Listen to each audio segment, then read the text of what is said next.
Di saat kapan anak dan harta benda itu tidak berguna, tergantung kita memandang dari kacamata basariyah atau basiroh. Kalau kita memandang kacamata basariyah, tentu besok kalau yaumis sa'ah, hari kiamat sudah datang, baru di saat itulah anak harta benda tidak berguna. Kalau kita memandang dengan kacamata basiroh, sekarang di saat ruh atau hatimu sudah bisa masuk di alam akhirat ini. Sebab alam dunia dan alam akhirat itu dikatakan ada batas atau tidak, tergantung jenengan. Dan ini tidak ada batas bagi ahli syuhud. Nggak bisa, nggak ada. Tergantung kita memandang dari kacamata basariyah atau basiroh. Kalau kita memandang kacamata basariyah, tentu besok kalau yaumis sa'ah, hari kiamat sudah datang, baru di saat itulah anak harta benda tidak berguna. Kalau kita memandang dengan kacamata basiroh, sekarang di saat ruh atau hatimu sudah bisa masuk di alam akhirat ini. Sebab alam dunia dan alam akhirat itu dikatakan ada batas atau tidak, tergantung jenengan. Dan ini tidak ada batas bagi ahli syuhud. Nggak bisa, nggak ada.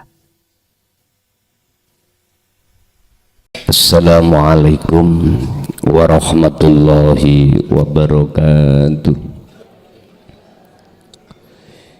Ila hadratin Nabil Mustafa Rasulillahi sallallahu alaihi wasallam wa ala alihi wa azwajihi wa dzurriyyatihi wa qarabatihi wa ahli baitihi wa ashabil kiram wa ila jami'il anbiya wal mursalin wal awliya wasyuhada wassalihin wat tabi'ina tabi'ina salihina ila yaumiddin wa ila abaina wa umatina wa azdadina wa masyaikhina wa auladina wa azwajina wa dzurriyyatina wa ahli baitina wa jami'i man tabi'ana khususan jami'il arwah fi hadil majlis wa ghairahum lahumul fatihah. Bismillah. Bismillahirrahmanirrahim. Alhamdulillahi rabbil alamin wa bihi nasta'inu ala umurid dunya waddin. Asyhadu an la ilaha illallah wa asyhadu anna Muhammadan abduhu wa rasuluh. Allahumma salli wa sallim wa barik alaihi wa ala alihi wa ashabihi ajma'in. Rabbi shrah li sadri wa yassir li amri wahlul 'uqdatam min lisani yafqahu qawli. Sadaqallahul adzim. Amma ba'd. Hadratul muhtaramin, dumateng para alim, para ulama, asatid wa asatidah, tokoh masyarakat, tokoh agama sewilayah. Kabupaten Sidoarjo, tepatnya di Kecamatan Krian. Wabil khusus seluruh warga Perum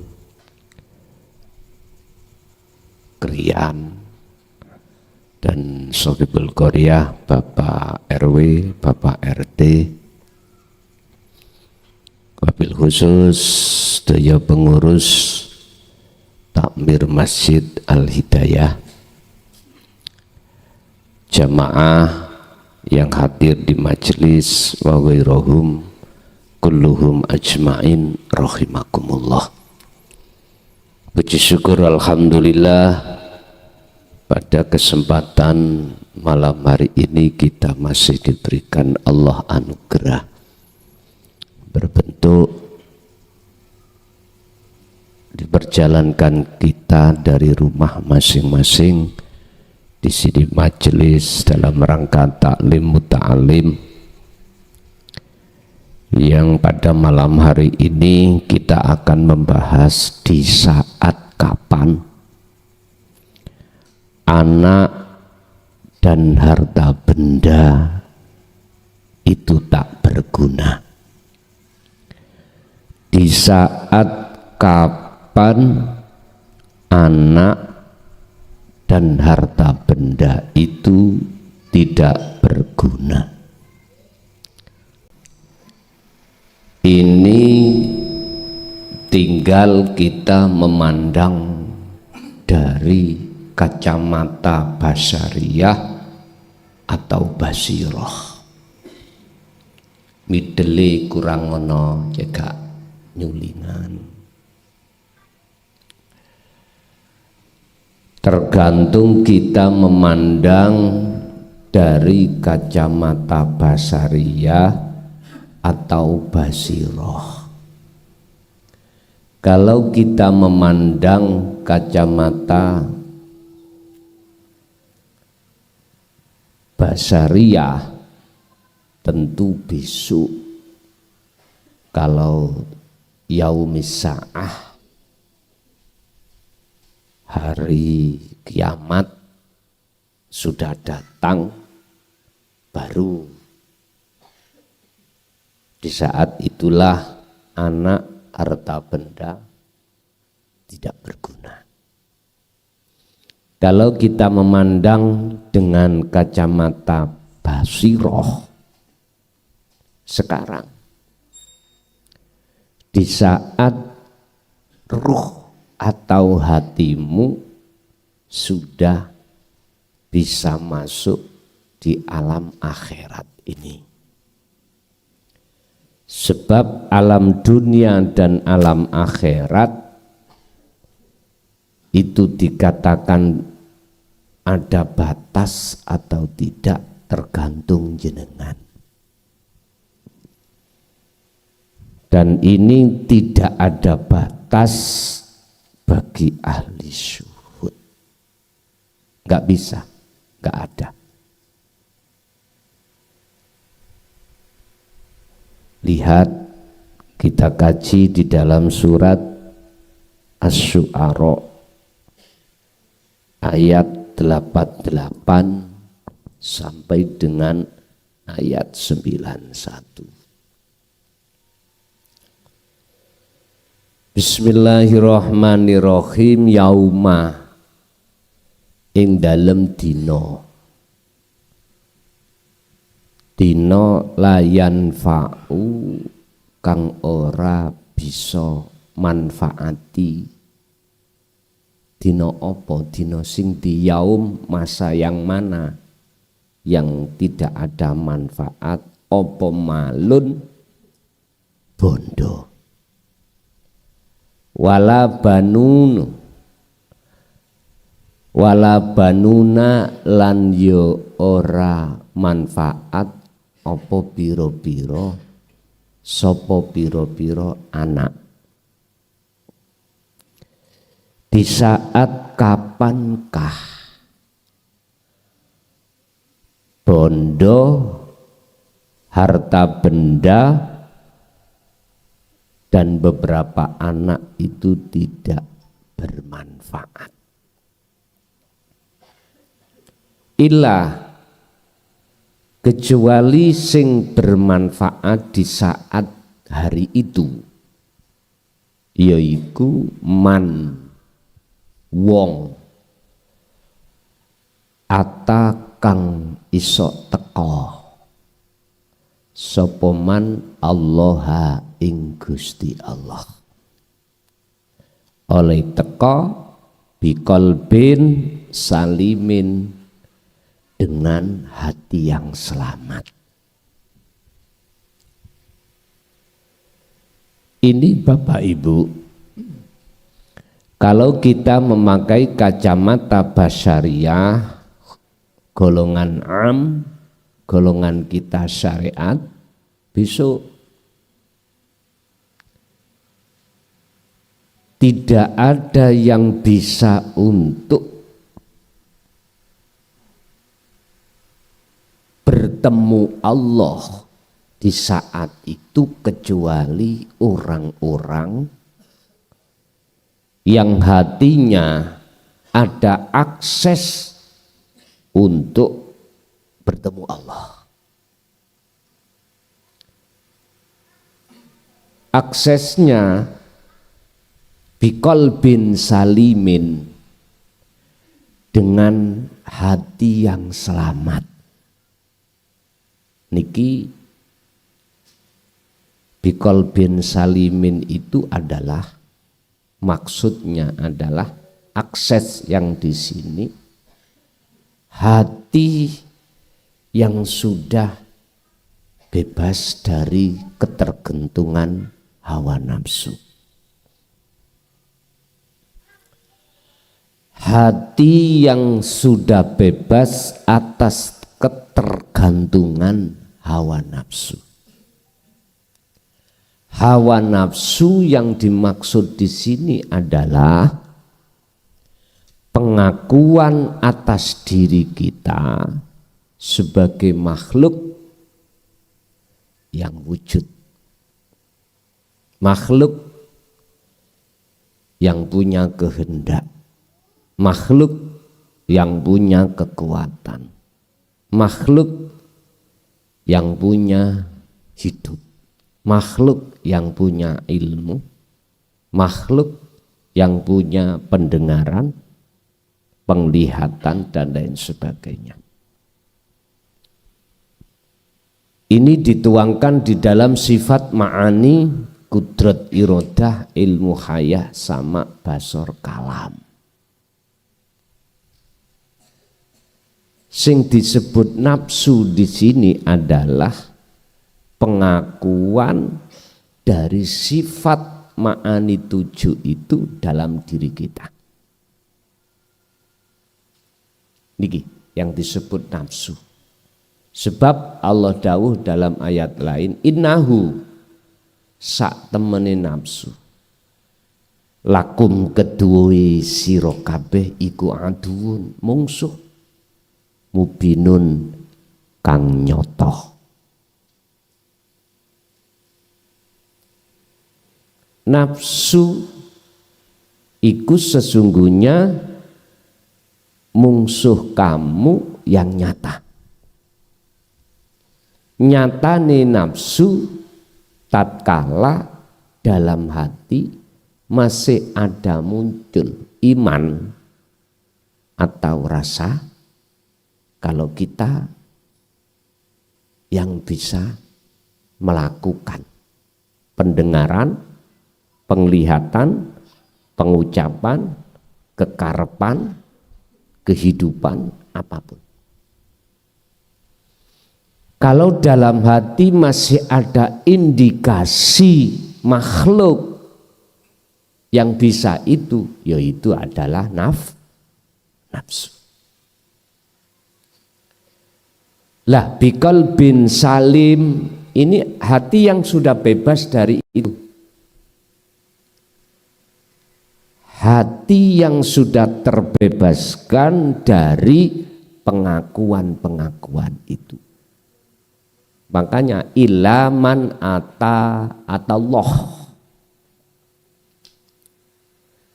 Itulah orang-orang yang hatinya ada kekarapan untuk marek ketemu Allah, dan ini tidak lepas dari akses untuk bertemu Allah. Dan ini anugerah yang terbesar, Pak. Hati panjenengan ada keinginan untuk bertemu Allah, ini anugerah yang besar. Belum bertemu padahal anugerah. Lebih besar anugerah yang seperti ini di mata Allah daripada anugerah jenengan jasmani iki diwenehi Allah pabrik pitu, duwe pabrik odol iku pitu, duwe pabrik kutang ya pitu. Odol ambek kutang lan gandeng to Pak iki. Nggih. Odol-odol pun dadi siji pun. Walaupun omsetnya pabrik itu dalam 1 bulan 2 miliar, masih lebih mulia di sisi Allah anugerah ada hati keinginan untuk ketemu Allah. Dan ini tidak sembarang hati, tidak sembarang orang. Cilikna piye kok anune iki aja ana ngongi ngeten.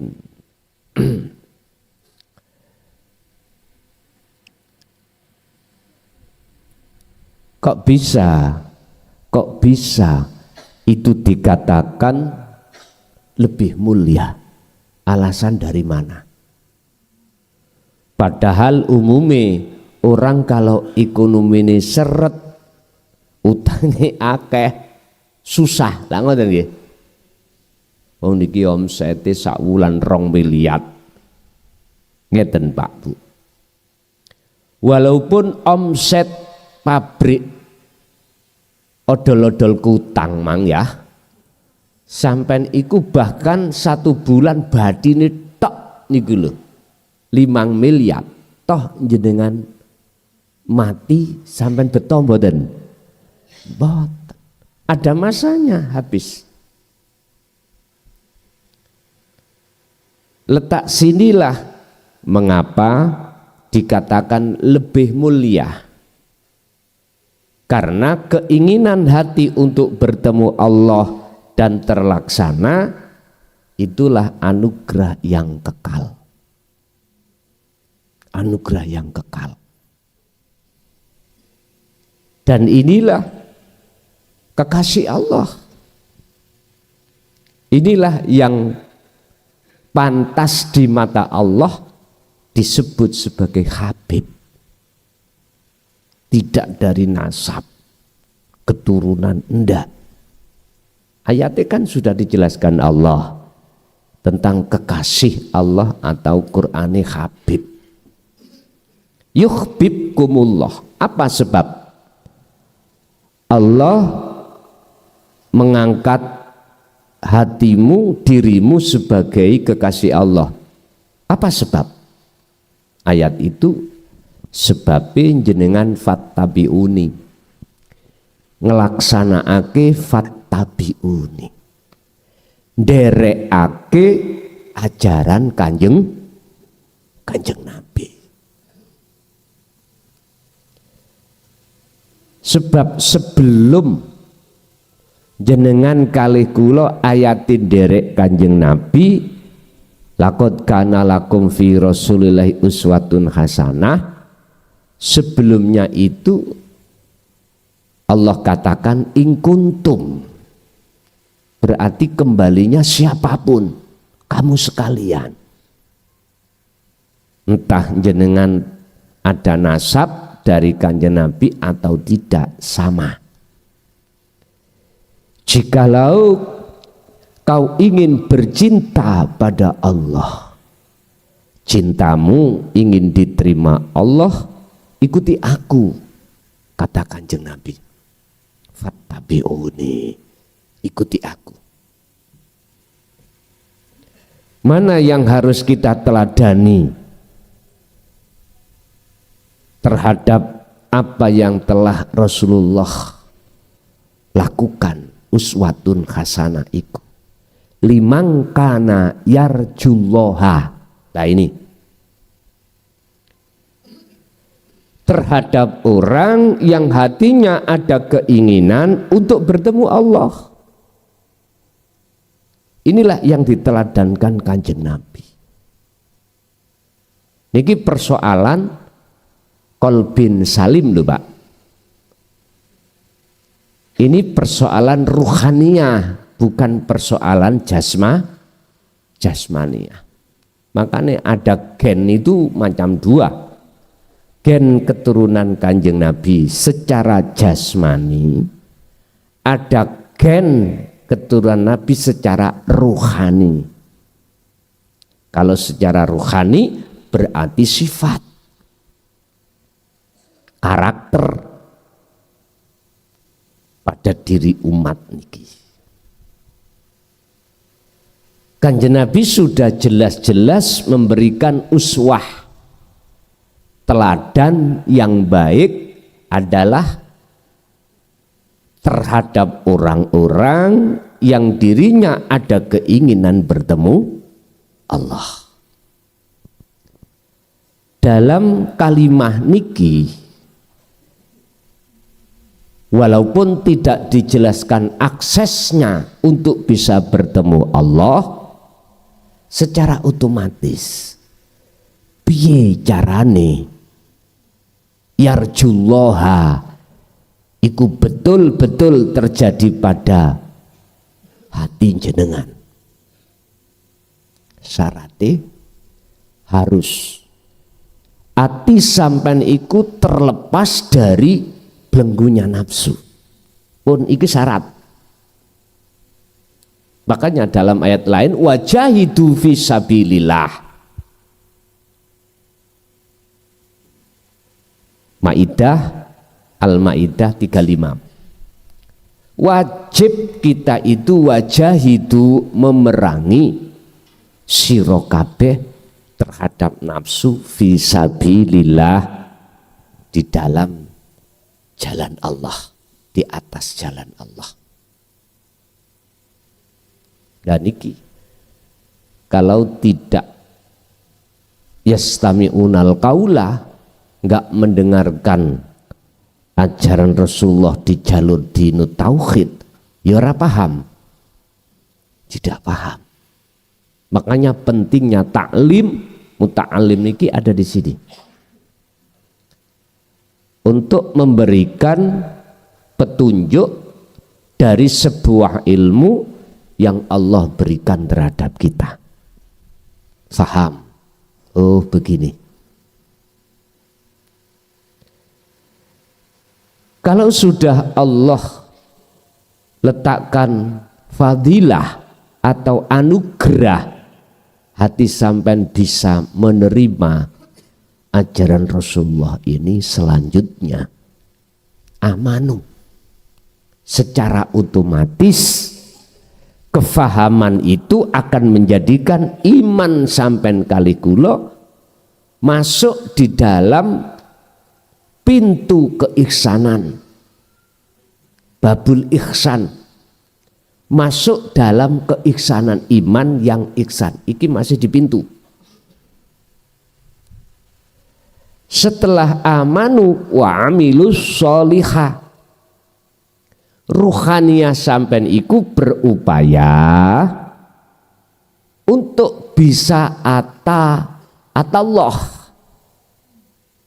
marek madep moro menghadap pada Allah, karena akses sudah jenengan bawa. Akses teng mriki adalah la ilaha illa anta wa ana. Tauhid la ilaha illa anta. Di dalam la ilaha illa anta akan melahirkan zikir sesuai dengan surah Al-Ahzab ayat 41. Ya ayyuhalladzina amanu dzkurullaha. Sudah ada perintah untuk ingat pada Allah, ditambahi maf'ul mutlak. Zikron kelawan sejatine eling. Nek cara pondok niku maknane kelawan sak temene dzikir. Dikron kelawan sak temene dzikir kathiron tur kang akeh. Sak temene eling itu adalah kesadaran dalam hati kita bahwasanya yang maujud semuanya adalah Allah. Sifat nafsiyah dalam 20 wajibnya Allah wujud. Terus lagi sifat maknawiyah Allah dalam sifat wajib 20, mulai dari kudrat, iradah sampai kalam 7. Nah, ini sudah terjadi dan terhukumi dalam hati jenengan. Otomatis nafsu itu akan sumeleh. Nafsu itu Allah lepaskan dari diri panjenengan, diri hati sampean. Akhirnya jenengan tidak pernah ngaku inna sholati wa nusuki wa mahyaya wa mamati iku lillahi rabbil ngalamin. Semua dimilikan Allah. Yang Allah ada di dalam dan di luar diri jenengan. Yang sering kami sebut wujud sejatine Allah batin, yaitu subhanalladzi asra bi'abdih, dat yang maha suci yang memperjalankan hambanya. Orang Jawa mengatakan urip.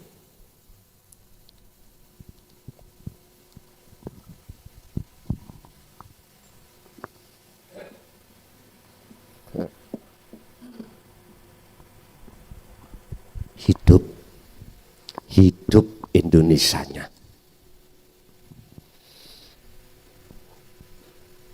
Bukan yang ku maksud hidup sifat hayat, bukan. Mausufnya.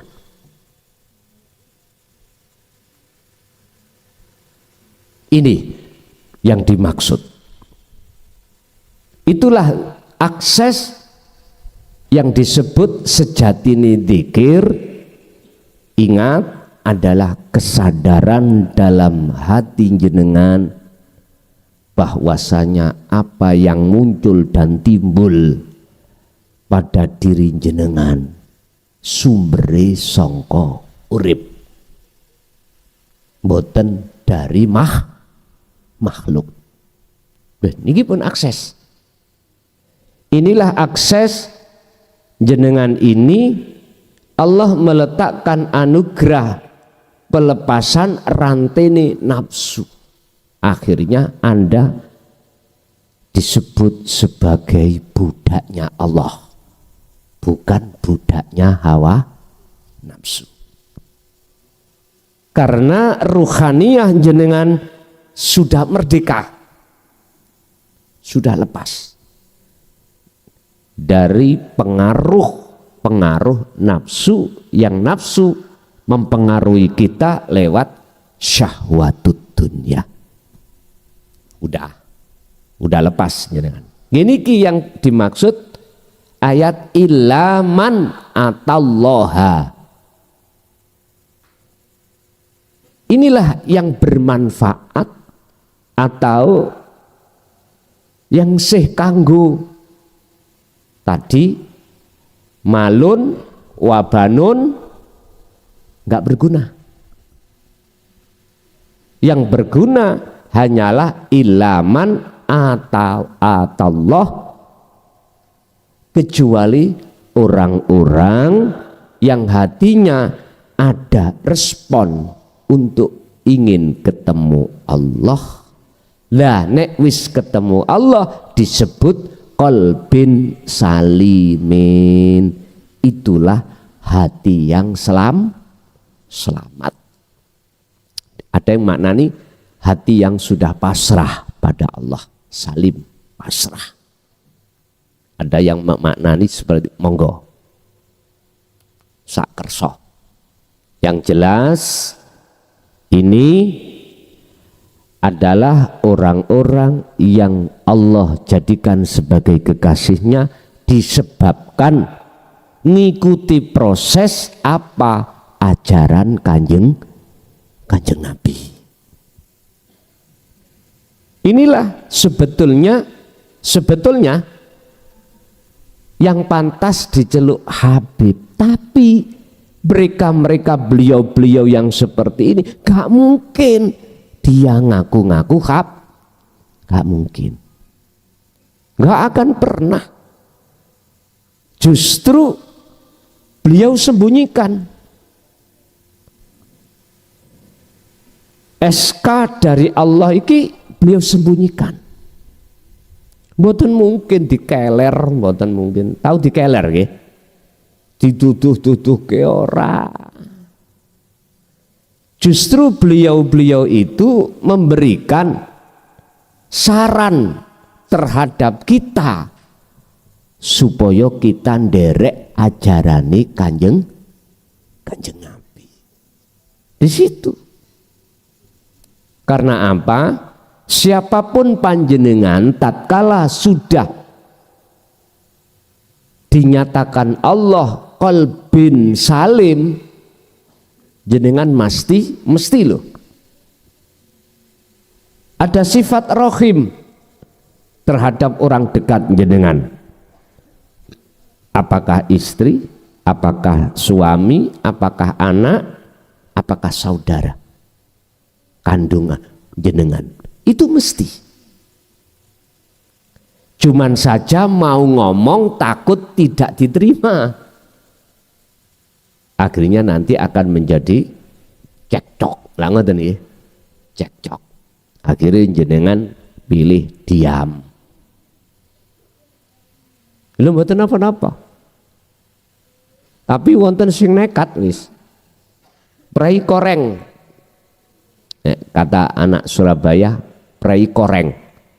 Dilokne, dicaci, dihina, jenengan ridho ikhlas menerima.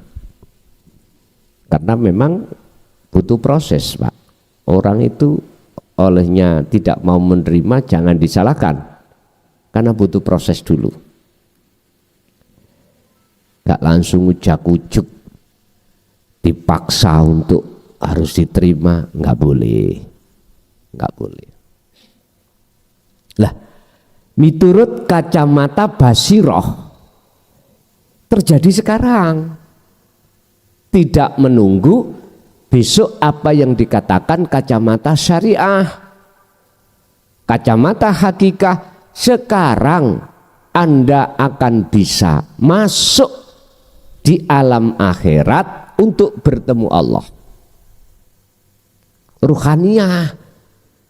Makanya biqalbin salimin.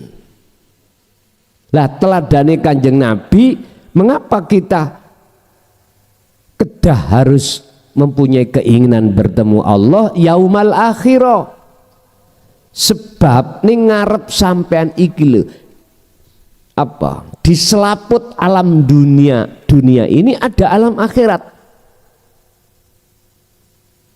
Tentunya wadakarallaha katsiron.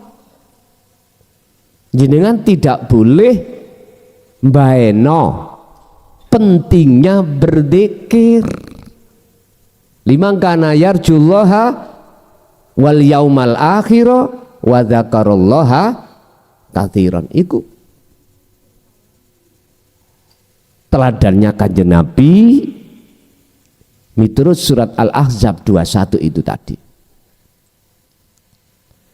Bapak Ibu hadirin, kalau jenengan menunggu kacamata syariat besok, sementara sampai di dunia ini keadaan ainul basiroh, meripate ati sampai kali kula masih terhijabi terhadap Allah, ya jangan harap jenengan akan ketemu apa sing dikarapno miturut pandangan syariat. Nggak akan. Ada dalil, ada hujahnya. Allah mengatakan sing sapa wonge, barang siapa saat di dunia mata hatinya masih gelap kepada Allah, maka di akhirat pun juga begitu. Mangkana fi hadhihi a'ma fahuwa fil akhirati a'ma wa adallu sabila. Al-Isra 72. Bapak Ibu hadirin jamaah rahimakumullah. Terus solusinya bagaimana? Jenengan harus yastami'unal qaula lalu fayattabi'una aksanahu. Ikuti Kanjeng Nabi dan berlakulah sesuai dengan petunjuk apa yang Rasulullah, yang Allah sampaikan lewat Kanjeng Nabi di dalam Al-Quran itu. Ilmu, amal, istiqomah. Pun nikilah jalan wasilah wa ilaihi. Wasilah, jalan yang harus kita lakukan kalau jenengan estu mencari solusinya. Bon, diteruskan ayat 90.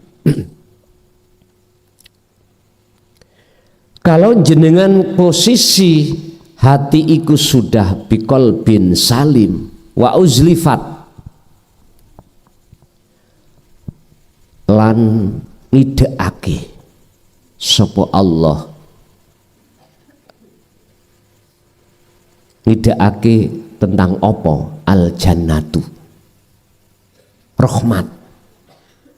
Al jannatu berarti saya artikan bertemu Allah. Bagi sapa? Lil muttaqin, bagi orang yang memegang tadi ilmu, amal, istiqomah, disebut muttaqin, orang yang bertakwa.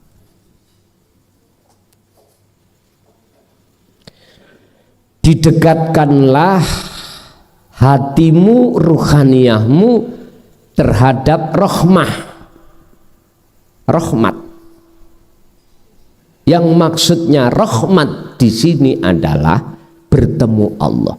Inilah puncak anugerah. Puncak anugerah yang termulia.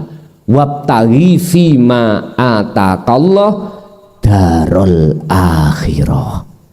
Raihlah apa anugerah yang Allah berikan terhadapmu, berupa apa? Darul akhirah, pertemuanmu terhadap Allah.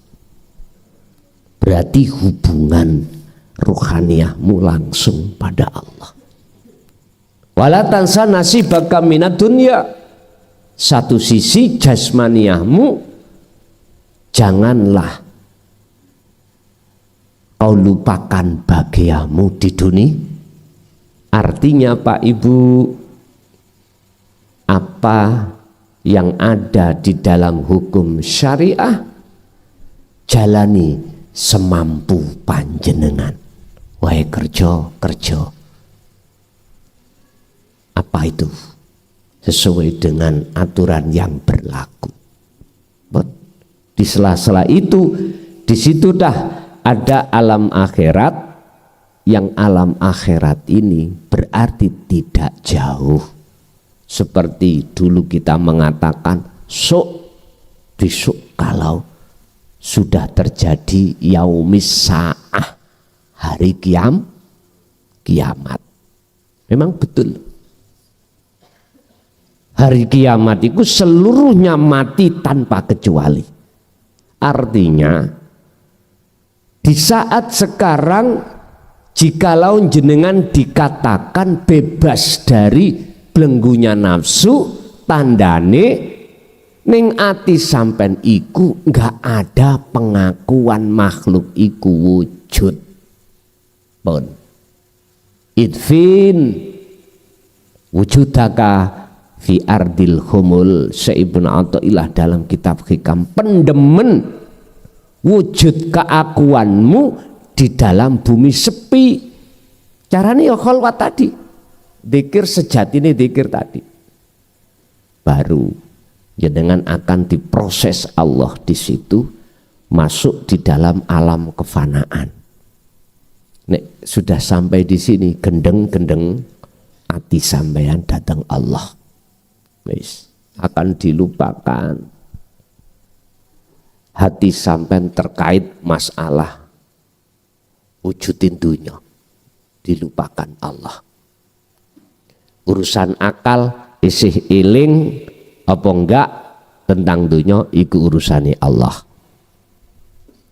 Inilah yang ku maksud jadab hati sampean. Bapak Ibu rahimakumullah, semakin didekatkan Allah di dalam pertemuan setelah proses di alam fana, sampean gak usah takut. Sampean gak usah takut di dalam alam fana itu. Nek sampean takut mundur maneh, kapan lagi? Sering terjadi pada jamaah takut nggak balik, eling-eling garwane sik nom, anake sik cilik-cilik, mikir tuh kudu nyun sewu. Proses kejadian yang seperti ini dalam alam kefanaan itu kadang sulit, kadang boten. Makanya kalau kesempatan itu datang, lekas nginti roai. Sampai kali kula tidak ada rasa takut, manakala hati jenengan tetap membawa akses, yaitu sirul asor di kiri. Aku yakin kalau ini sampai fungsikan terus,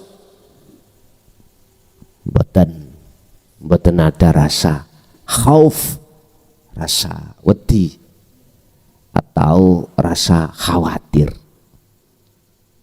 Ngintir mawon, barulah mungkin jedok di alam musyahadah, udah wis praibun, nggak ada siapa-siapa. Itulah yang kumaksud alam akhirat. Bapak Ibu, waburizat lanten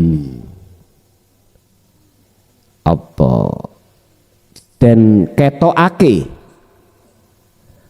apa al jahimu.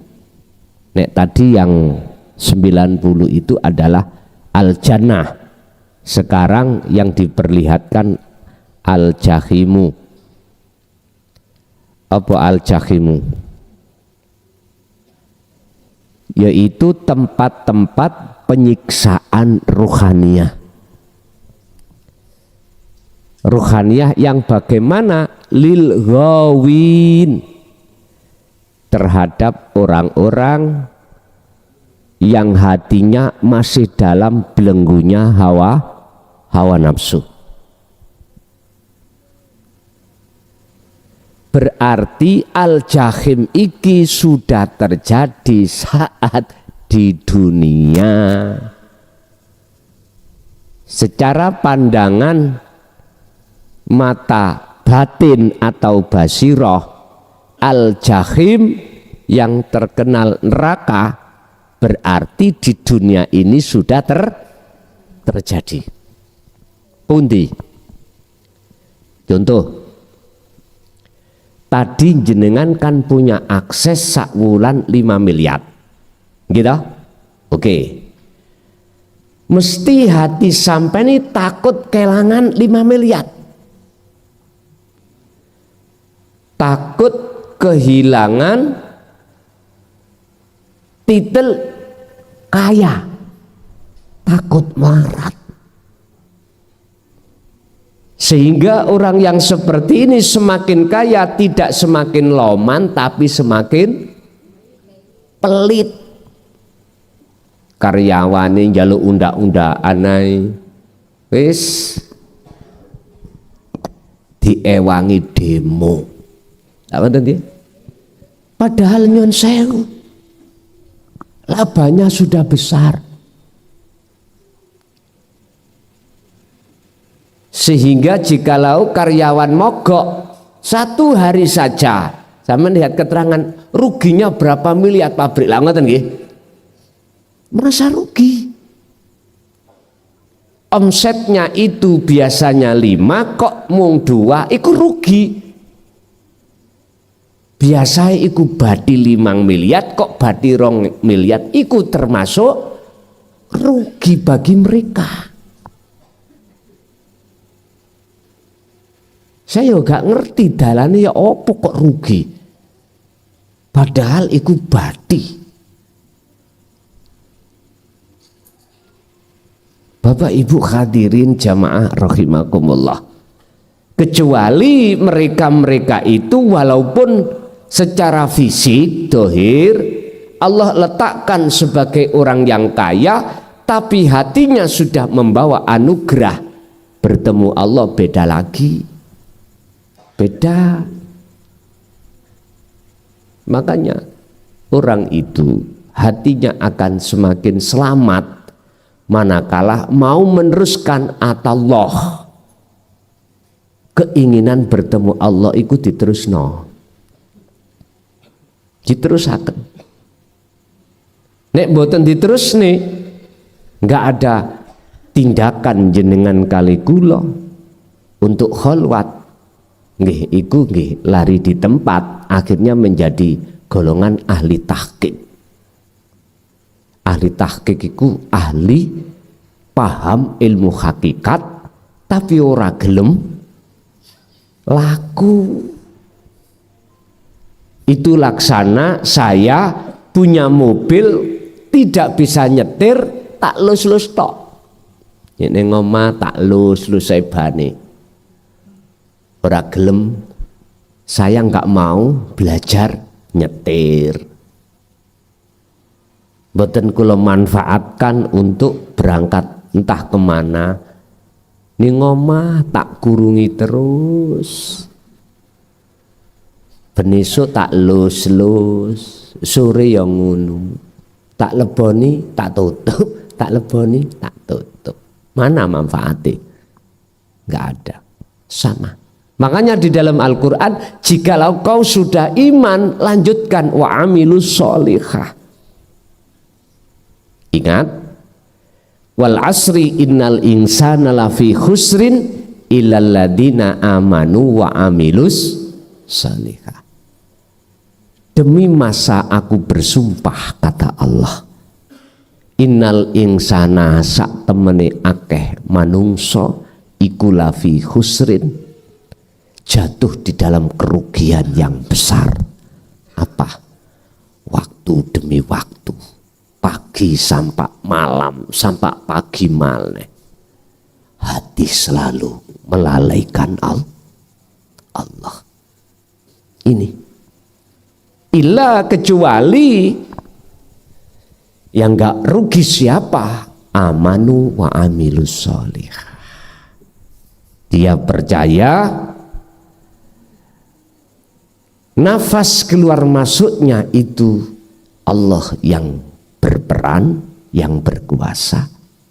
Mata melihat Allah yang berkuasa, telinga mendengar Allah yang berkuasa, mulut bicara Allah yang berkuasa, apapun gerakan dalam diri dan di luar diri, hanyalah Allah yang berkuasa.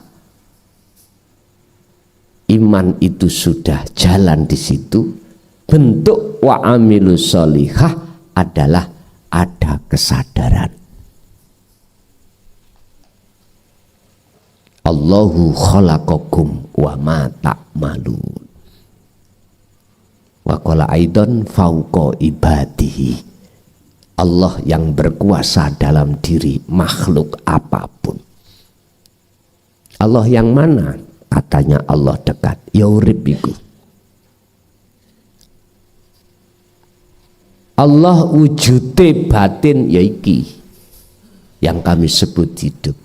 Allah wujude dohir ainul basyariyah ya makhluk kabeh kuwi. Nanti jenengan nek wis tekan gunung untuk menyatakan bahwasanya Allah itu hakul mubin, la ilaha illallah al malikul hakul mubin. Anda wajib untuk bertemu wujud Allah batin dulu. Caranya akses dzikir la ilaha illa anta. Fungsinya jenengan kumandangkan setiap saat dan waktu. Itulah yang dimaksud amanu wa amilus sholihah. Kalau sudah betul-betul disebut sebagai amal arif, orang yang makrifat nyoto wujud batin Allah, maka Allah sendiri nanti akan menyatakan wujud dohire Allah. Huwal awwalu wal akhiru wadz-dzahiru wal batin. Wis mandek pun. Mandek. Wis ora kena diomong.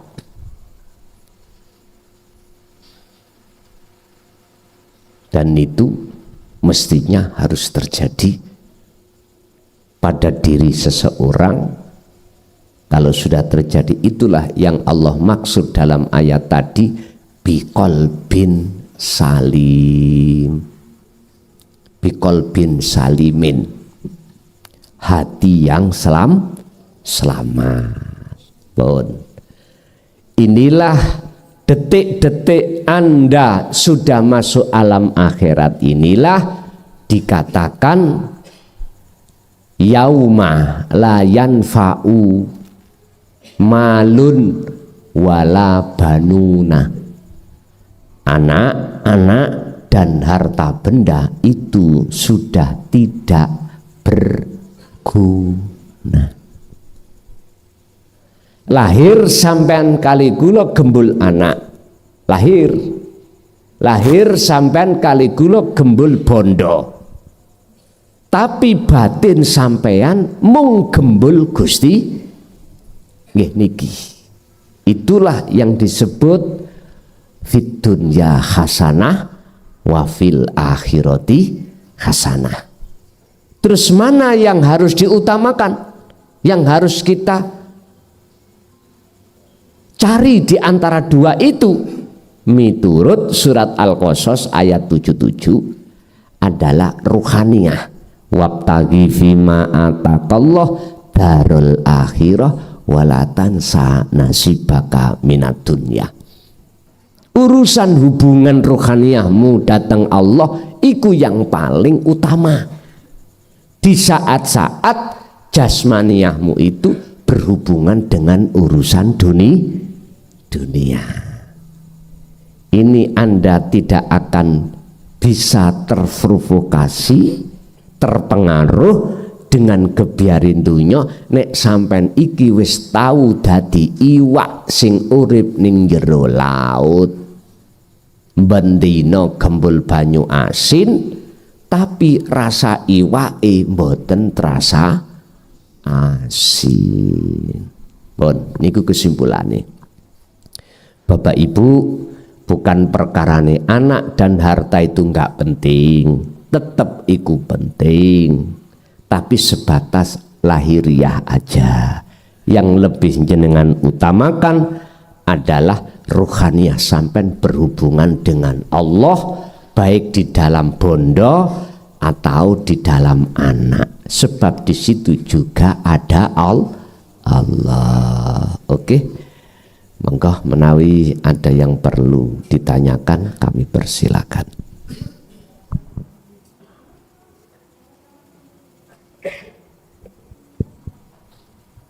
Assalamualaikum warahmatullahi wabarakatuh. Monggo bapak-bapak napa ibu ingkang badhe tanglet.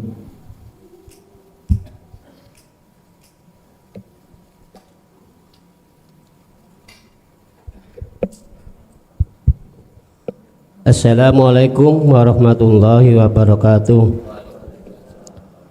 Ngapunten Gus, kula badhe tanglet perihal mimpi Gus. Semenjak sak mantune baiatan Haromah dulu Gus, saya bermimpi 2 kali. Mimpi pertama itu saya bertemu dengan Allah yang wujud dohirnya Gus Muklason sendiri. Itu saya bermimpi diajak Gus Son itu menggelar tikar itu apa, kambal kayak warna hijau itu di musola. Pertama itu di musola karpetnya itu 3 macam, tapi yang itu warna hijau itu. Terus saya disuruh megangi sama Gus. Itu Gus itu kan disuruh megangi, mau digunting sama Gus, itu diratakan gitu loh ukurannya. Terus waktu saya megang itu disuruh Gus itu ngambilkan air putih sama gelas, itu saya ambilkan gelas 3 sama air putihnya di teko itu disuruh Gus kasihkan itu sama gelas itu 1 saya isi, itu yang 1, yang 2 enggak saya isi, cuma 1. Itu yang mimpi yang pertama. Mimpi yang kedua itu Gus itu juga mengajak saya itu yang beber klose kambal itu loh yang warna hijau juga, tapi di masjid waktu itu. Di masjid itu tapi Gus itu bantu saya beber karpet itu, alasannya itu supaya Gus itu tidak jadi imam gitu Gus, tidak jadi imam waktu sholat berjamaah itu. Itu saya disuruh pegangi, terus ya mau disuruh beber itu sama Gus itu yang mimpi yang kedua. Nah, terus ketiganya itu istri saya yang mimpinya itu gini, katanya didatangi teman saya, "Ning, ya emat dikongkon nanggone pondok Gus ngoten." Nah, terus kula niku mriko Gus, mriko mantuk ditangleti bojo kula, "Ana apa Mas?" ngono. "Gak dikei Gus iku amalan dikir karo salat bengi ngoten Gus." Nah, mimpine ngoten niku terus pundi secara mutasabihate niku terus pundi Gus? Sabun Niku lajeng sing keempat niku tanglet masalah setelah baiatan, ibaratnya itu kan dikasih gaman ibaratnya. Lah itu cara bagaimana penggunaannya itu kan belum tahu Gus gitu loh. Nah, itu gimana Gus? Tolong dijelaskan, terima kasih.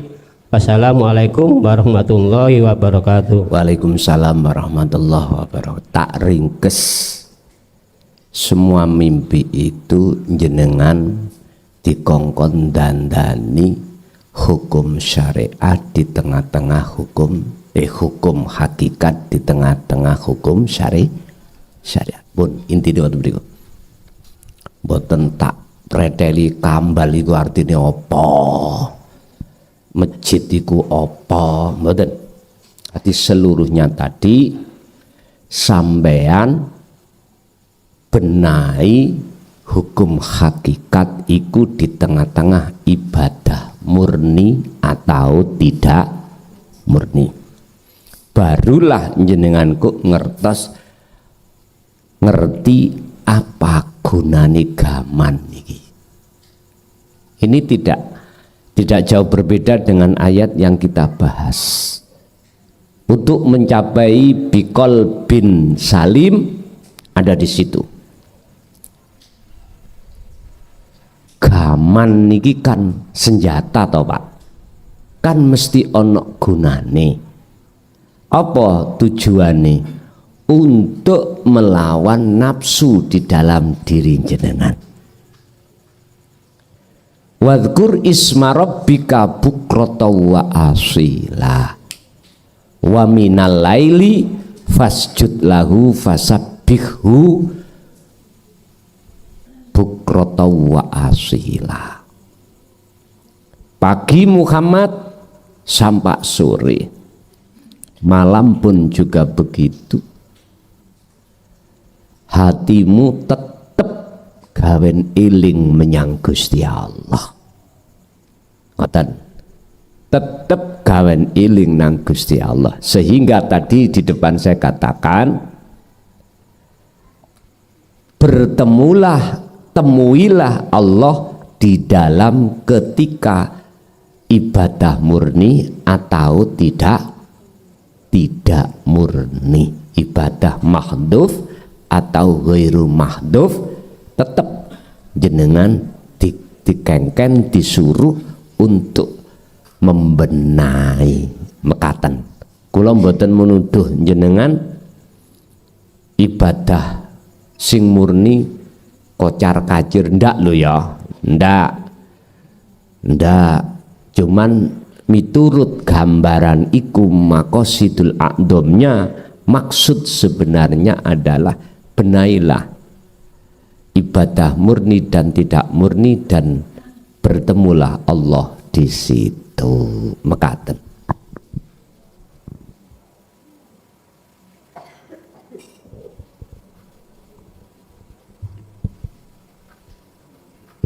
Mungkin selanjutnya pun monggo.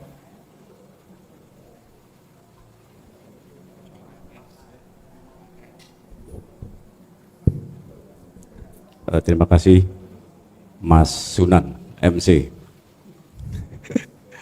Izin Gus. Assalamualaikum warahmatullahi wabarakatuh.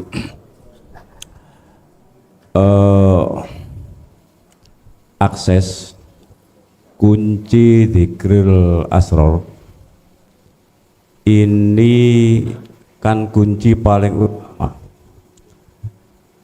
Apakah bisa berdampak positif langsung ke anak ataupun istri?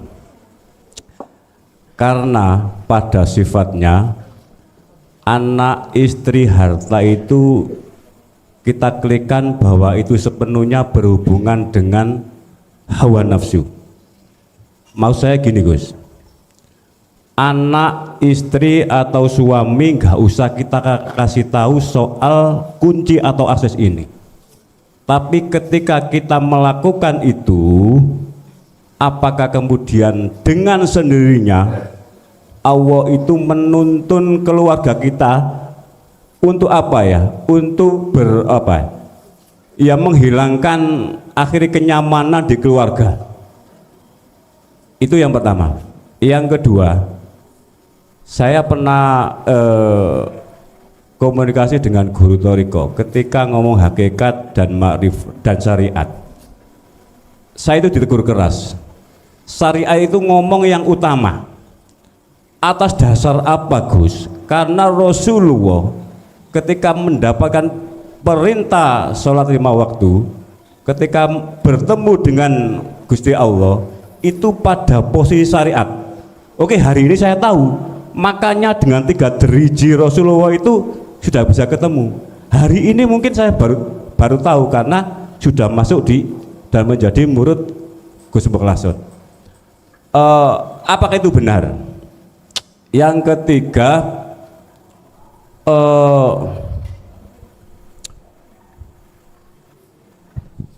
diulang yang kedua tadi. Yang kedua, saya pernah komunikasi dengan guru Thoriko. Maksudnya benar dan tidak yang syariat bahwa itu tetap di puncak antara hakikat dan marifat. Atas dasar apa? Yang tadi Rasulullah ketemu Gusti Allah tadi. Yang ketiga, kholwat saya, dzikir asal saya itu acak-acakan Gus. Mohon dikasih sebuah klik yang tepat ketika saya duduk bersila Gus ya. Kemudian saya mengikrarkan mengimani bahwa nafas itu masuk keluar masuk, kemudian yang mengalirkan darah, yang menjalankan, yang membuka, yang menggerakkan dan sebagainya, itu kan itu mengklikkan itu, kemudian mengklikkan bahwa makhluk ini tidak wujud, tapi itu masih acak-acakan Gus.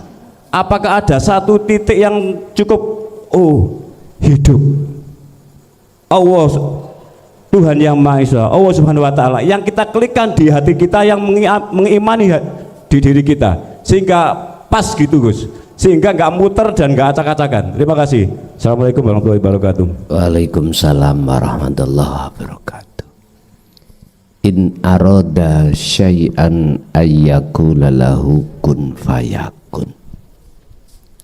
Apakah anak istri itu nanti bisa mengenal Allah sementara kita diam aja untuk tidak memberitahukan? Gusti Allah lamuno ngarepake saged mboten? Maklum gini iki, maklum. Tadi pertanyaannya kan di situ. Cukup saya saja yang melakukan yarju ilallah, proses perjalanan untuk menuju dan bertemu Allah. Istri anak tidak saya kasih tahu apakah nanti anak istri itu bisa untuk bertemu Allah. Jawabannya ini,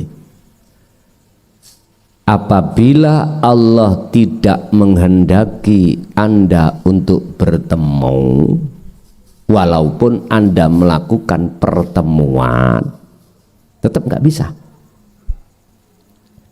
Apalagi anak istri. Sebab apa Allah tidak menghendaki pertemuan? Sederhana, karena dalam diri kita masih ada pengakuan makhluk. Gak bisa. Apalagi mereka yang tidak ada keinginan untuk bertemu Allah. Yang sudah ada pertemuan terhadap Allah, nggak ketemu-ketemu aja, Allah belum mengendaki, nggak bisa. Sebab apa? Kehendak bertemu, pertemuan itu tidak terjadi. Simple jawabannya, karena di dalam hati kita masih ada wujud kita. Ada don, penemu, prasangka, iman, kalau selain daripadanya itu ada. Bon, satu. Yang satu tak jawab dua. Ketika panjenengan sudah lepas diri, disitulah detik-detik yang dikatakan pertemuan. Walaupun anak istri tidak kita kasih tahu, apabila Allah menghendaki bisa bertemu, ya bisa dengan cara Allah, olehnya memberitahukan langsung Allah terhadap anak istri, bisa. Tapi ini dijawab dari syariat tetap nggak iso Pak. Iya, kalau zamane Kanjeng Nabi dan Rasul langsung Allah yang didik. Kita maklumi, karena kita yang ada di syariat menganggap Allah itu jauh di sana, di arsana. Beliau duduk di singgasana.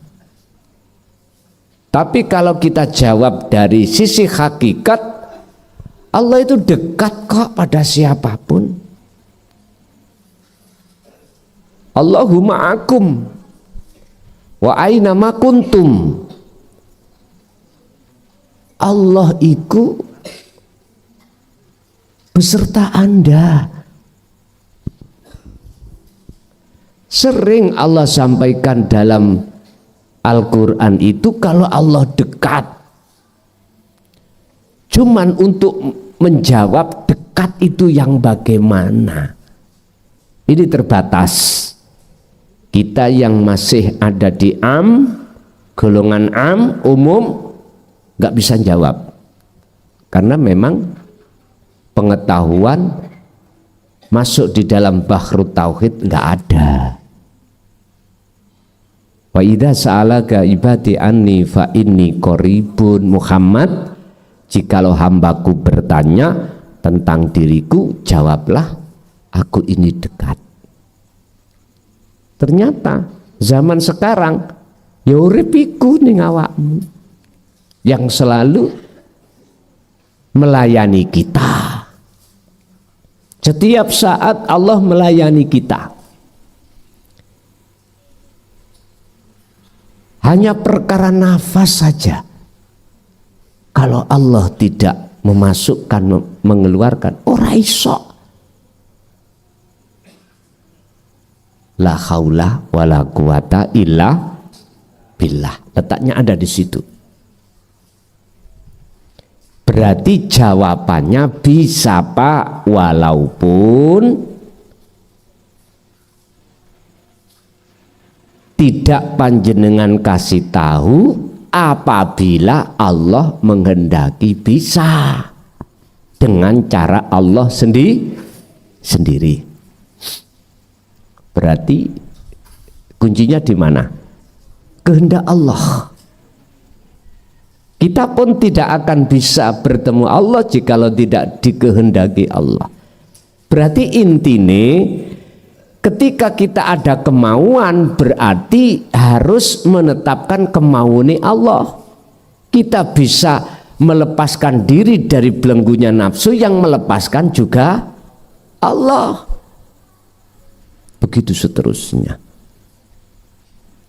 Satu. Nomor 2 terkait masalah syariat gandeng nang makrifat. Syariate wong syariat iku Pak gak podo ambek syariate wong hakikat, nggak sama. Artinya apa? Gini, apa syariate wong syariat? Yo iki perilaku dohiriyah, dohir jasmani.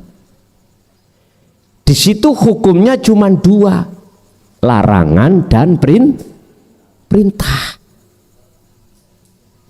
Mana larangan tinggalkan, mana perintah jalankan. Berarti sesuai dengan hukum syariat. Iki syariati wong syariat, urusan madhab Anda ikut mana terserah. Terserah.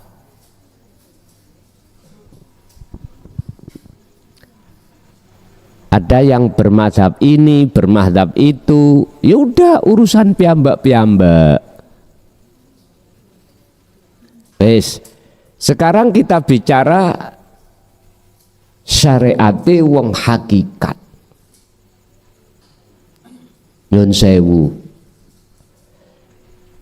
Syariate wong syariat iku contoh, tak kasih contoh. Salat pundi syariate?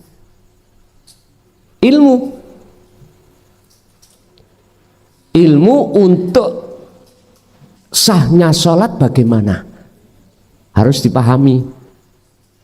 Iku syariate wong syariat. Berarti harus tahu syarat sahnya sholat, rukun sahnya sholat. Karena ini jasmani. Oke, itu contoh mawon. Nah, nama sholat itu adalah sebetulnya thoriqah, jalan.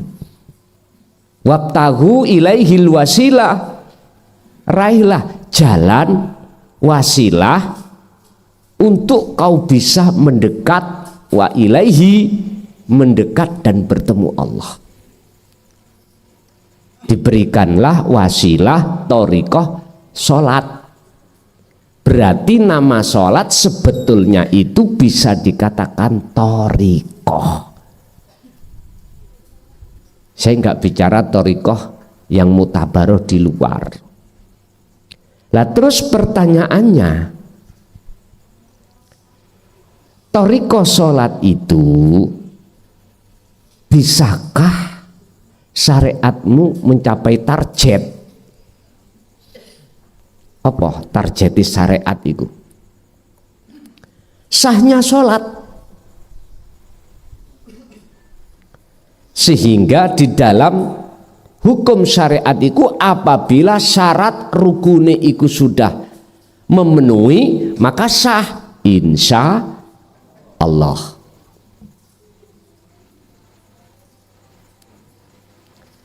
Kalau menurut saya sih tujuannya apa?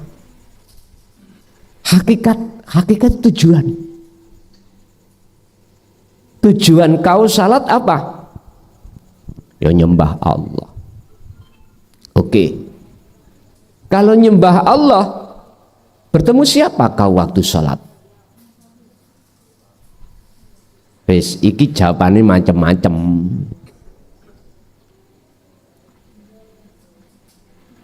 Sedangkan hakikat syariat hakikat adalah ilmu untuk mengetahui tujuan. Itulah yang disebut bil huda wa dinil haq, petunjuk dan ilmu tauhid. Wis. Ini untuk meluruskan hakikat atau tujuan Anda yang disebut syariat. Thariqahnya mana? Ahli tahqiq atau ahli hakikat ini semua aktivitas. Makanya disebut wa ma umiru illa liya'budullaha, dan tidak diperintah kamu itu kecuali menyembah Allah dengan mukhlishina lahuddin, ikhlas dalam beragama. Artinya ikhlas ini lepas dari pengakuan. Nah ini kalau dibimbing ilmu hakikate yang disebut ilmu syariat itu gathuk Pak, gathuk itu clear. Tujuan kita sholat adalah menyembah Allah. Disebut menyembah yang benar harus bertemu dan tahu siapa yang disembah. Bahkan di dalam hadits qudsi Allah katakan, janganlah kau menyembah namaku, sifat datku jangan, tapi sembahlah aku. Ya sudah, kalau kita masih ada di syariatnya syariat, nggak akan mampu Pak masuk di ranah sini, nggak akan mampu masuk di ranah aku iki, nggak mampu. Di tauhid la ilaha illa ana boten mampu kalau kita masih tetap di la ilaha illallah dan la ilaha illahua. Mestinya harus tenggelam di dalam bahrut tauhid la ilaha illa anta, barulah bisa la ilaha illa ana. Lah syariat hakikat ini nanti kalau sudah dikatakan bertemu pun parkir.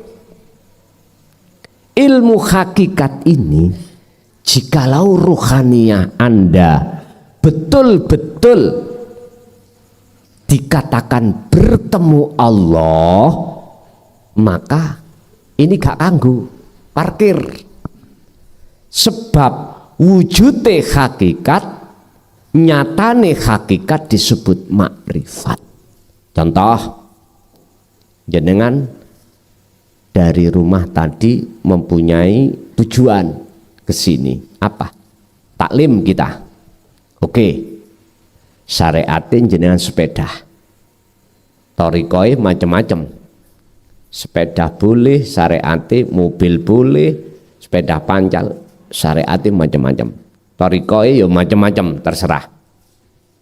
Lah, ketika nyatakno tujuan hakikat, sampai sudah ada di sini, inilah yang kusebut makrifat. Mana tadi syariate hakikat? Parkir toh? Sampean parkir. Sepeda diparkir. Jalan sudah Anda lewati. Sehingga dikatakan fa'buduh, itu adalah ini wajah tuwajia, tangkepe roh menyang Gusti Allah, yaiku urip. Madepe wajah roh sampean yang disebut imanul haq atau ihsan, ikut terhadap gesang urip ini. Akhirnya ketemulah sejatine aku Allah iku kang agawe, gak ada lainnya sudah. Nah, kalau yang ditanyakan betul enggak syariat iku selalu gegawan? Jawabanku ya ono loro. Tidak, artinya tidak kita parkir mboten gembul. Artinya iya, dikongen ngenteni kok nek digawe mulai. Tinggal pertanyaannya, jenengan ada di sini terus atau ndak, terserah. Kalau di sini terus, wis mboten kanggo. Sepeda, mobil, wis gak kanggo. Wong sampean gak mantuk sampai kapanpun sampean ada di sini. Orang-orang itu Pak, kalau sudah melakukan kholwat dan bertemu Allah, sesungguhnya semuanya nggak ingin untuk mau dikembalikan lagi ke dunia, nggak mau. Sampai detik ini Nabi Idris ragelem, bahasane si ono surga, gitu ya. Nyun sewu. Tapi berhubung Allah ada maksud sifat papat, tablek, sidik, fatonah, amanah, sampai diletakkan. Ditokno maneh. Wis metuwa gawanen niki ya sampai nonang umat Muhammad supaya umat iku iso mrene. Makane iku bahasa syariat Kanjeng Nabi apa kok di Isra Mi'rajkan, nggawa oleh-oleh salat supaya salat iku bisa kau jadikan sebagai munajat dalanmu ketemu Allah.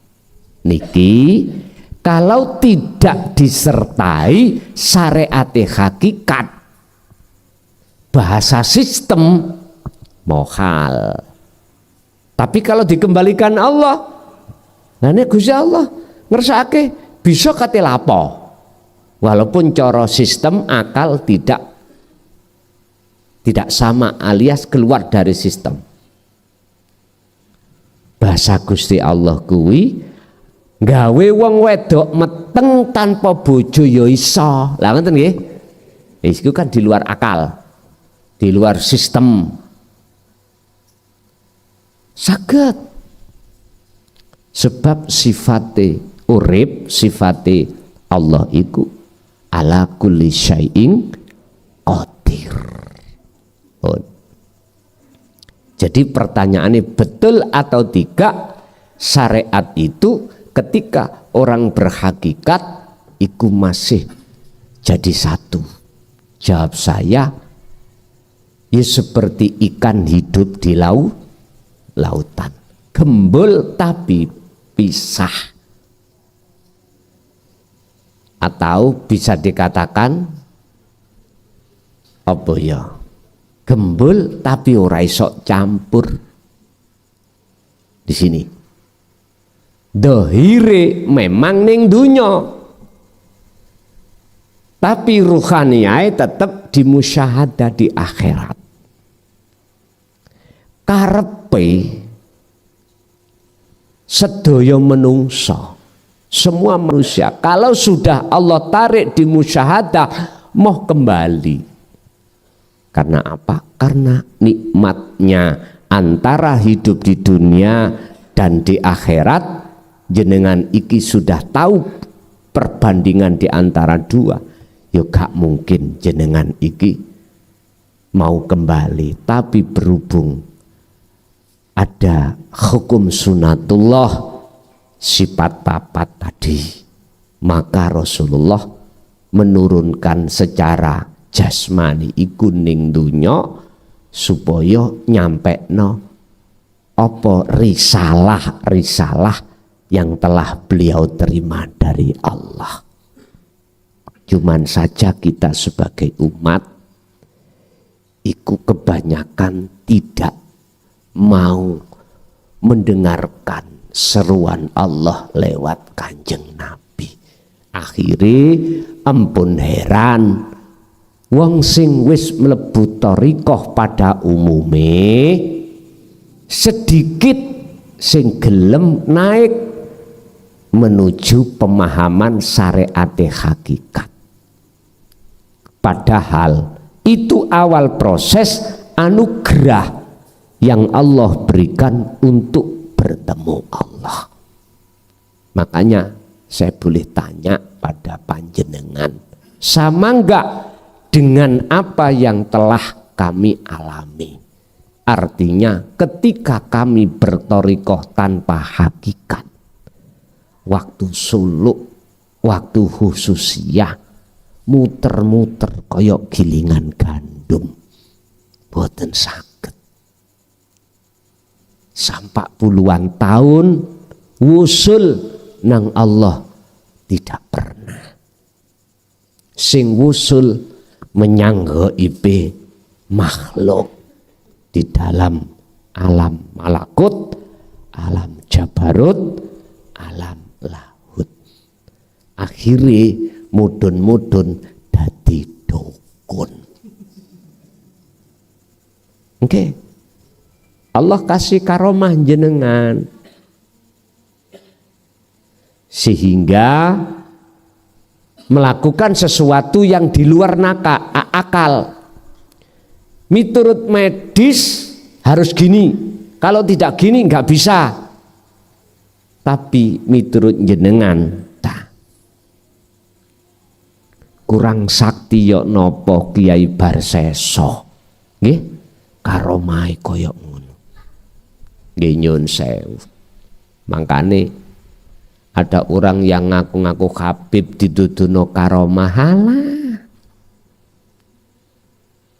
kita umat manusia tidak akan pernah kepencut manakala jenengan iki sudah mengerti syariat hakikat, dan hakikat baru jenengan nggak akan pernah tertipu, nggak akan pernah tertipu. Nyun sewu, ada seseorang ceramah, waktu oleh kita yang tidak mengenal tauhid mesti takjub. Nggih mboten? Wah, percaya sampean. Oh iku wali. Lah ngoten to? Ndasmu ngono. Bukan. Wali niku kekasih Allah, tidak jauh berbeda dengan Habib. Enggak jauh berbeda. Intinya kekasih Allah. Ala inna auliya Allah. Titel aulia kekasih Allah itu alladzina amanu wattaqau, syarate. Surat Yunus 62-63. Dan Habib Ali Imran 31. Sama artinya kekasih Allah. Kalau surat Ali Imran syaratnya jenengan kudu mengikuti bi.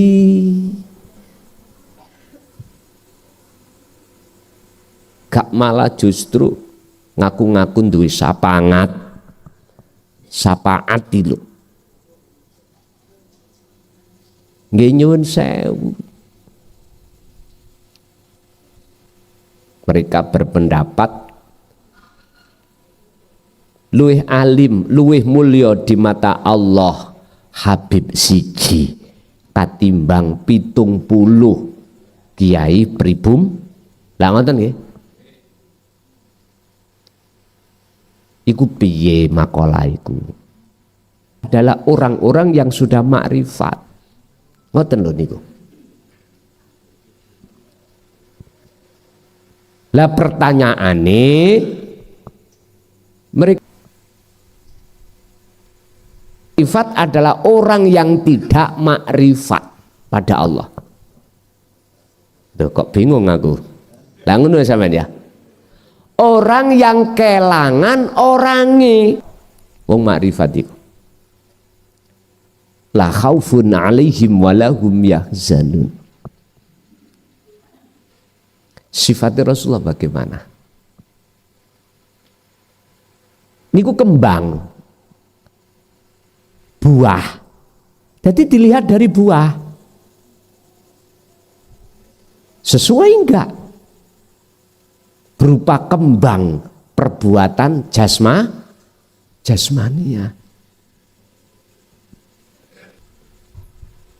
Gak cocok belas. Inilah zaman di mana Rasulullah pernah bersabda besok iku yo banyak tapi jenengan ada menemukan zaman di mana orang-orang hakikate iku di mata Allah rusak tapi dibungkus dengan syariat api, banyak umatku yang tertipu. Loh, di situ loh. Rusak wong Islam, teko wong Islam sendiri. Jadi zaman keemasannya nggak ada.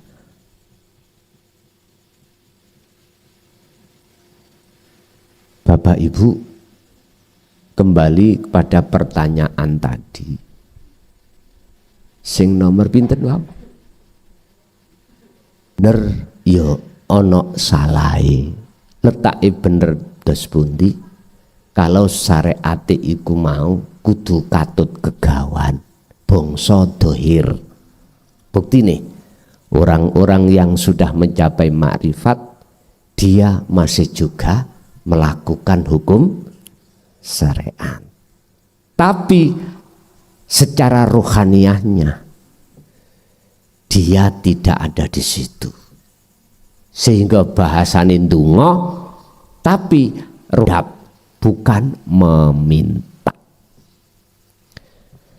Terus yang nomor 3 lupa aku. Iya, Gus. Kemblakraan Iya, loh. Ngapunten sangat Gus, soal karomah. Perjalanan spiritual jenengan yang sakti luar biasa dan mungkin hari ini lebih sakti. Bahasa ngawur saya, apa yang salah Gus? Piye. Nah, perjalanan spiritual. Iya napa? Mungkin ya gampang menyembuhkan orang, menahan hujan dan sebagainya, Gus. Apa yang salah? Itu kan ya kehendak Allah, itu kan yang diberikan Allah, itu kan yang kita klek minta dirustui Allah. Bahasa ngawur saya itu Gus. Terima kasih. Sebelum keempat, letak salah benar itu dalam hati kita. Jikalau kita belum Allah, belum menghadap bertemu Allah, mesti dalam hati ngaku. Ini letak bahayanya. Ini. Dan inilah kalau boleh saya katakan, saya ini ngaku-ngaku Tuhan. Saya ini secara tidak langsung mengatakan ana rabbukumul a'la. Akulah Tuhanmu yang lebih mulia. dengan bentuk mengharapkan pujaan jenengan. Itu pasti, Pak. Saya mengatakan pasti karena memang kami pernah ngalami dadi wong bejat nang Allah. Inilah yang bermaksud orang yang dolim seperti saya tadi. Dolim banget. Tapi pandangan manusia lain enggak toh? Enggak. Saya tidak bisa mengatakan ini kehendak Allah. Enggak bisa, Pak, hati saya. Lesan bisa, tapi hati mesti ngakoni saya. Inilah letak bahaya. Dan ini tidak bahaya tatkala diri kita keakuan itu fana. Berarti tidak hanya lesan mengatakan kehendak Allah, tapi ruhaniyah juga kehendak Allah. Kalau seperti ini enggak ada masalah. Enggak membahayakan bagi saya, hati saya, juga enggak membahayakan panjenengan. Kok bisa enggak membahayakan panjenengan? Panjenengan yang mana? Panjenengan yang diarahkan untuk terhadap wujudi Allah, bukan wujudi klason, mekaten. Makanya perlu ditauhidkan di situ, mengahadkan Allah. Disinilah, Pak, mengapa 20 tahun kami kubur dalam-dalam hati ini. Memang betul semua kehendak Allah, cuman lihat posisi hati kita ada di mana. Kalau ditakholi bahaya, kecuali ditajal tajalli, mekaten. Itu yang nomor 3 tadi. Oh, klike sirul asrafon. Ya. Sistem ketemu Allah itu ada 2. Wasilun dari bawah naik ke atas. Ya, inilah sistem yang dilakukan oleh tabi'ina sholihin yang mengikuti sistem Rasulullah. Ada sistem kedua, majedubun dari atas turun ke bawah. Wah, ini cepet ini. Tapi ya banjut kabeh. Wong ngerutuh Artinya ya apa gini? Kita harus berani nanggung risiko. Kita harus berani.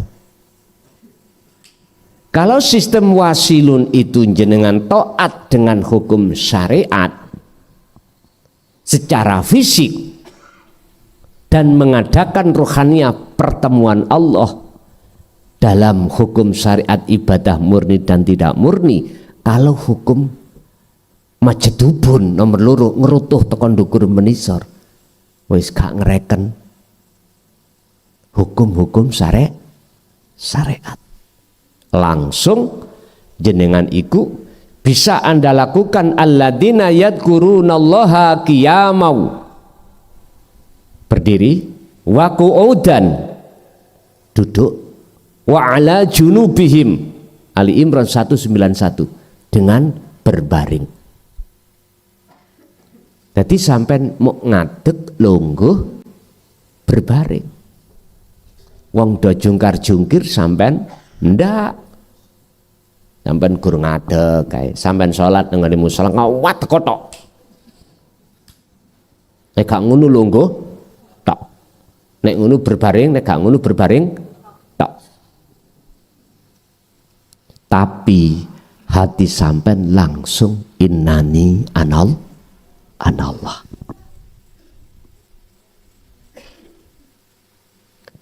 Kados ngeten. Ning ruangan ini menghilangkan gelap dulu ataukah mendatangkan cahaya dulu? Tinggal sistem sampean dos pundi. Kita bertemu Allah, memfanakan keakuan dulu selain Allah, dan ataukah langsung mengisbatkan Allah dulu? Kalau mengisbatkan Allah dulu, akunya Allah dulu, langsung tanpa proses tahali, langsung tajal niku nek sampean takok sing cepet. Intine ning ati sampean iku menetapkan aku iki Allah. Wis proses aku makhluk yang digerakkan Allah mboten enten. Proses tahali tidak ada dari taholi. Asalkan taholi pengakuan keakuan hamba yang dzikir.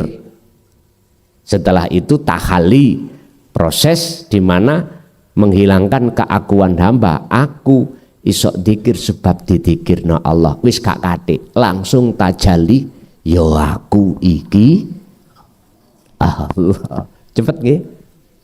Monggo. Niku nek sampean pengen tahu tip cepet langsung ketemu Allah yaitu. Tapi resikone lo ya, dampaknya pada orang-orang, lebih-lebih anak istri kita yang tidak ada di situ protes. Lawang ini, Bu, Gusti Allah juga nomangan.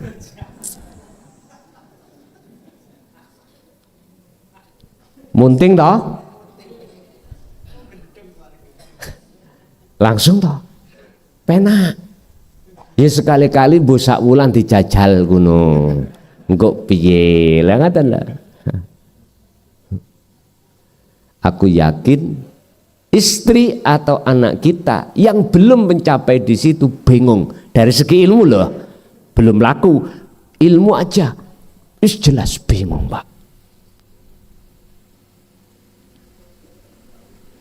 Sebetulnya itu biar tidak berdampak. Nah ini pun langsung sampai tetap no selama-lamanya dalam hati sampai langsung aku Allah. Nggak usah dikeluarkan. Dampaknya biar tidak terlalu tinggi. Tapi mesti sampai kok kebanyakan secara dohir wis gak ngereken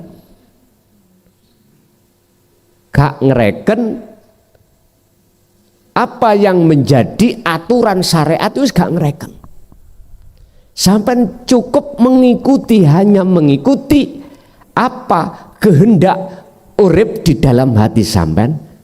Itulah wong Jawa ngarani tutno karepe ati. Nah iki rungokno dawuhe ati niku maksudnya ana kono, tapi enggak dijabarkan, nggih. Lanjut, masih ada?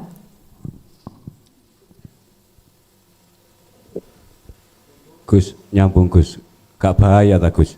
Terus ngeten Gus, katakanlah saya berdiri, duduk, bersila dan sebagainya, kemudian di hati ini mengimani aku Allah, itu terus kata itu terus, satu kata itu terus, atau ada satu bahasa atau kata yang enak gitu Gus, gimana?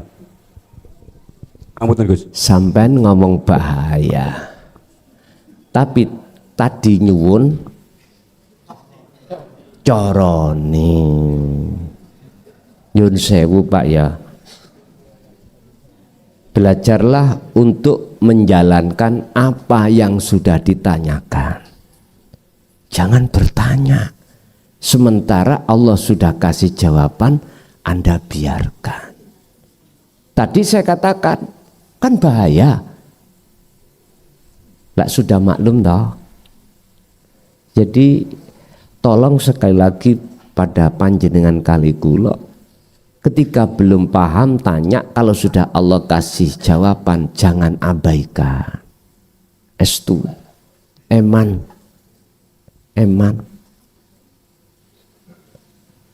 Oke, lanjut.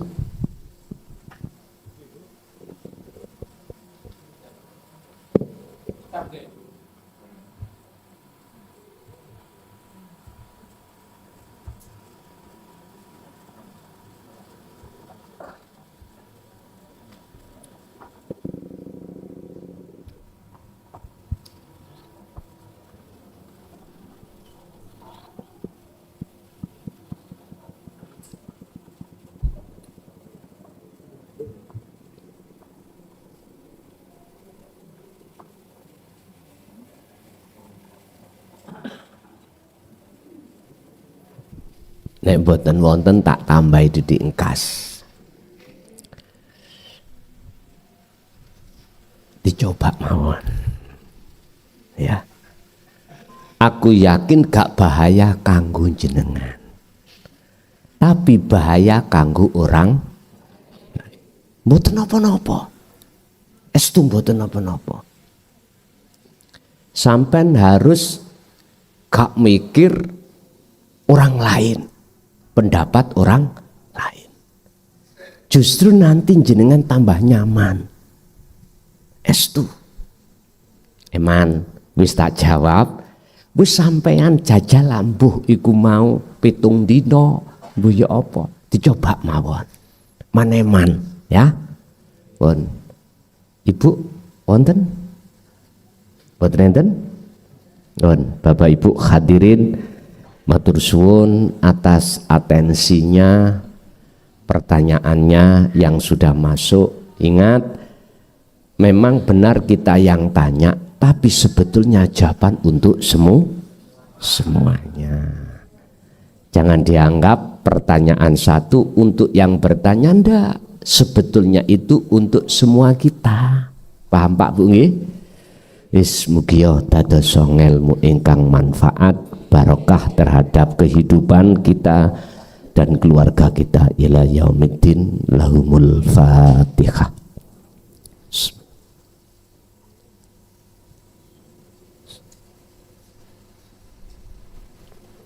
Akhirul kalam. Assalamualaikum warahmatullahi wabarakatuh.